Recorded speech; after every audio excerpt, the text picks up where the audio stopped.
I do not consider myself to be a collector of the G.I. Joe Classified series line. I only have a handful of these figures in my collection, most of which I picked up just to make videos about them. You know, certain characters do stand out, but for the most part I picked them up because I feel like I have something interesting to say about them in a feature video. And as of right this very second, they are all packed away in storage. All of them bar one. There is currently only one 6-inch scale G.I. Joe Classified series figure on display in my collection. And inside this box here, I have a Holy Grail G.I. Joe Classified series item that is related to that character. Let's get into it, stay tuned.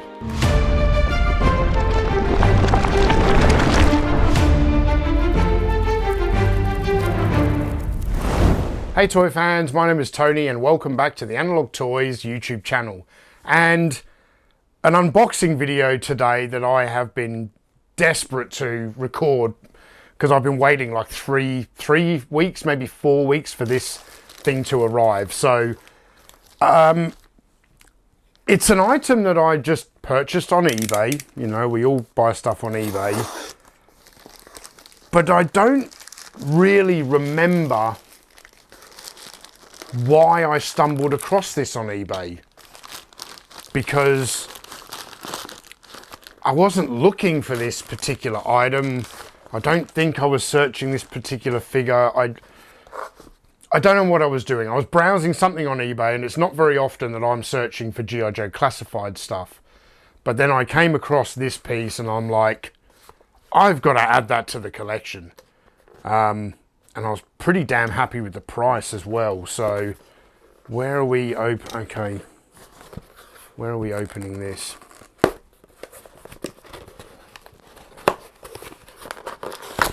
So it came all the way from the States.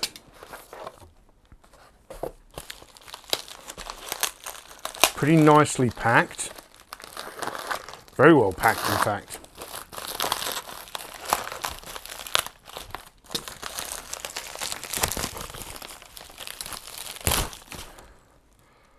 I've been waiting for this. Damn.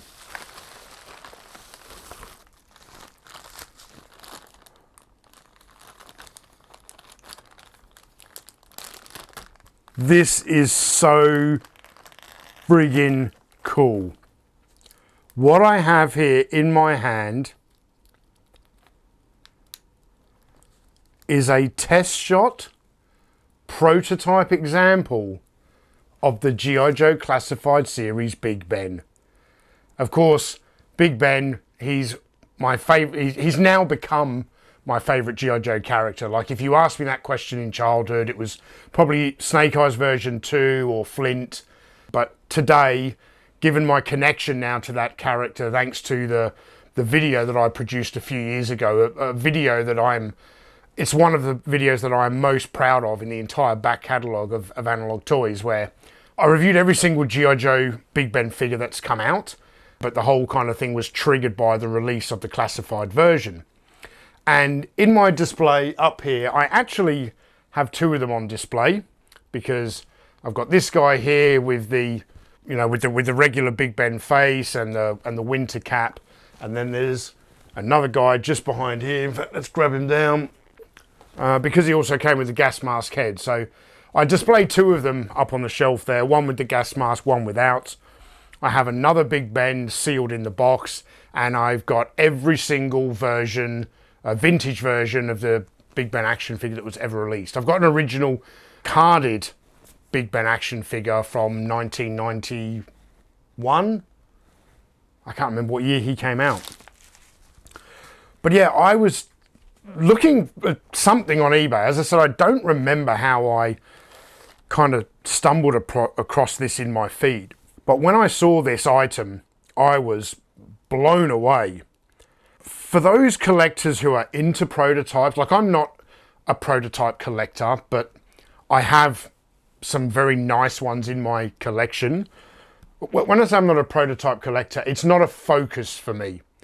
I love to add prototype items to my display whenever you know, I get the opportunity to purchase them, and when I think they're in, you know, in a price range that I can afford.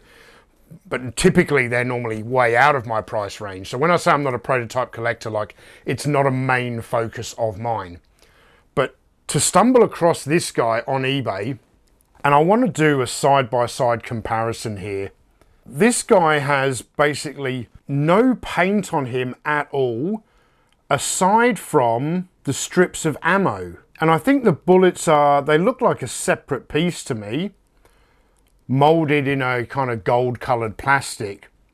So you've got the grey link there holding all the rounds together. That must be painted. But outside of that, this is a completely unpainted test shot of Big Ben. And what's really interesting here is that the arms are made from the same flesh-coloured plastic as the neck and the head.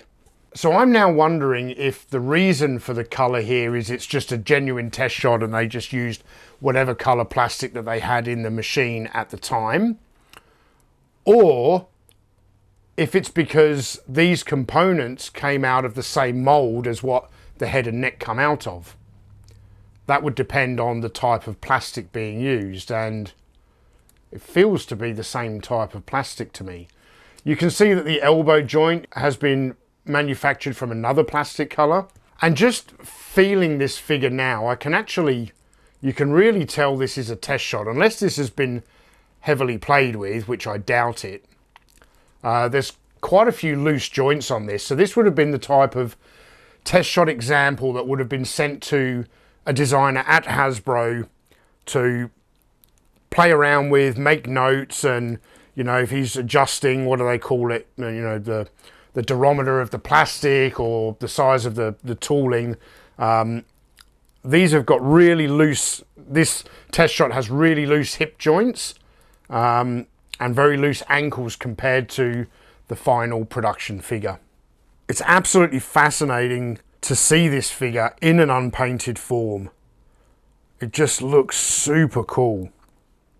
And I was also really happy with the price that I ended up paying for this piece, because I can't remember what the seller was originally asking, but he had the option there to send in an offer, and I offered $100 US. I think the guy was asking like 160 or something, and I thought, you know, he might come back at 130, 140 and I'll pull the trigger, but I made an offer of $100, and within 15 minutes of me sending the offer, it was accepted and this thing was in my cart and I had to pay for it. And I was like, $100 US for a prototype classified series Big Ben, I think that is an absolute steal. And it's not just the figure that you see here. There are some other items included. So let's check these out. So we have the small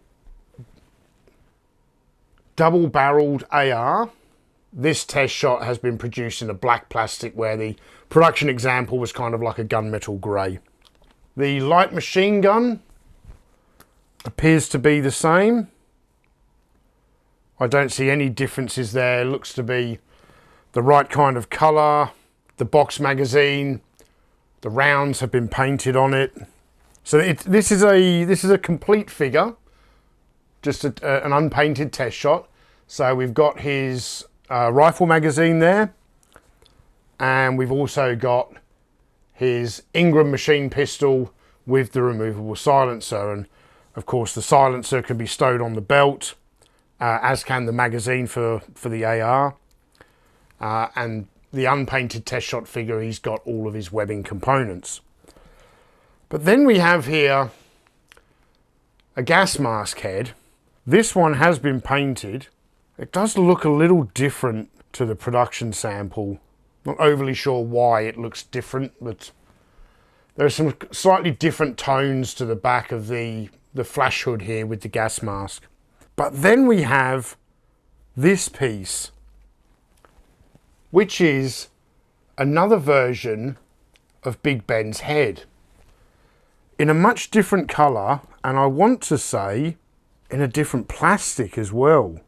Very interesting. I might have to reach out to my mate Bobby Valor from Valorverse and ask him if he can explain why there would be a second kind of random head in here, also manufactured in a flesh tone, but not the correct flesh tone. You know, this flesh tone on this figure matches up with the flesh tone on the production figure. And like, I do think I do want to display this guy like this, you know, with the classic Big Ben look. I'm not going to be putting this other unusual coloured head on him. He will stay in the display case with him. I'm not going to put the gas mask hood on there. But yeah, to have this guy in the display,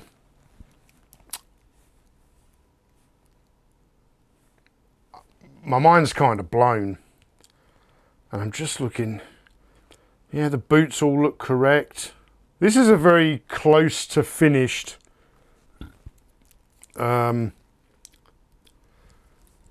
it's very late on in the production run. Like, there doesn't seem like there were many more changes made after this test shot was produced. As I said, apart from these really, really loose hip joints, this is a, you know, close to a production figure, just unpainted. If you enjoy the content that we create here at Analog Toys, why not take a moment to subscribe to the channel by clicking the little button down there. It's free, it's easy, and it really does go a long way in helping this channel grow, which also enables us to create more high quality videos like the one you're watching right now. So do yourself a favour and subscribe, and while you're there, click the notification bell to make sure that you get notified whenever a new video drops. If you do a quick search on eBay using the search term G.I. Joe Classified Prototype, you'll notice that a number of items come up. There's been a lot of stuff sold recently, and other items come up, you know, test shots of heads and different pieces like that. And none of them interest me. It just seems so serendipitous that this day I was doing some sort of a search. As I said, I don't remember exactly what I was searching for, but the prototype that popped up in my eBay feed was Big Ben.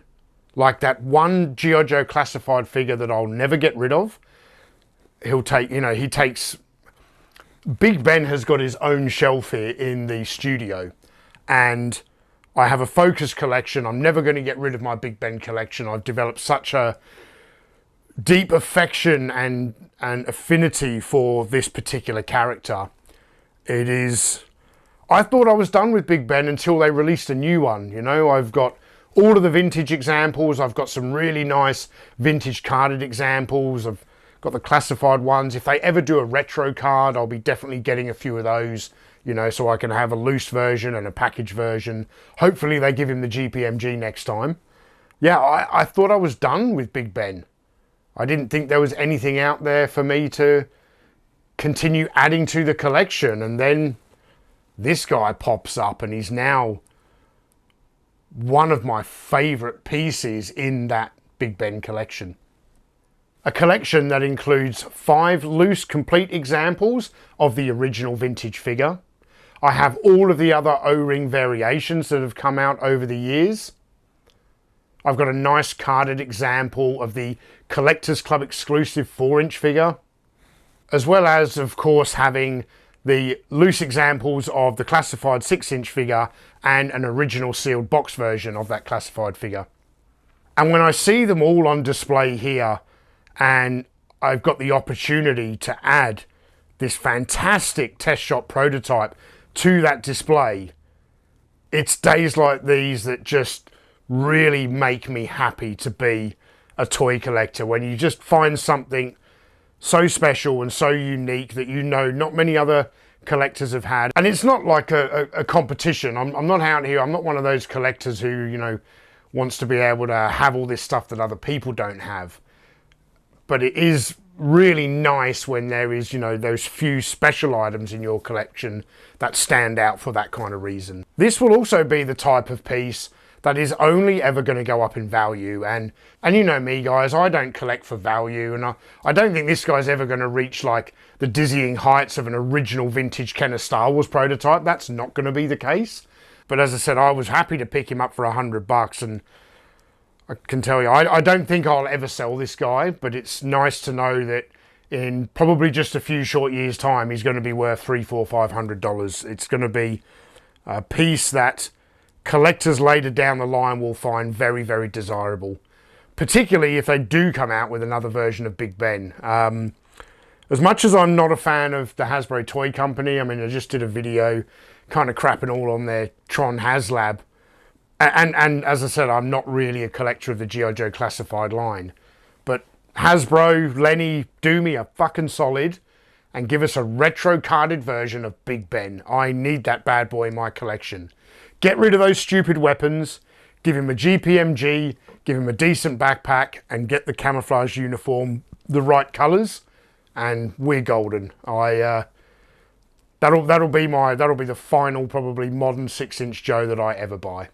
Alright, that's it for this video, and if you're interested in picking up some G.I. Joe Classified Series prototypes, go and do a search on eBay. You can find some unusual items like test shot heads at fairly reasonable prices. That stuff is out there at the moment, but it's not going to be out there forever because these things are produced in very, very limited quantities. You know, where Hasbro might have made 20,000 or more, production release Big Bens, I would imagine there's probably only half a dozen of these floating around in the world. So, yeah, if it's the kind of thing that floats your boat, check out eBay. You might find yourself a quite rare and unusual bargain. All right, take care for now, and I'll see you all in the next video. Cheers.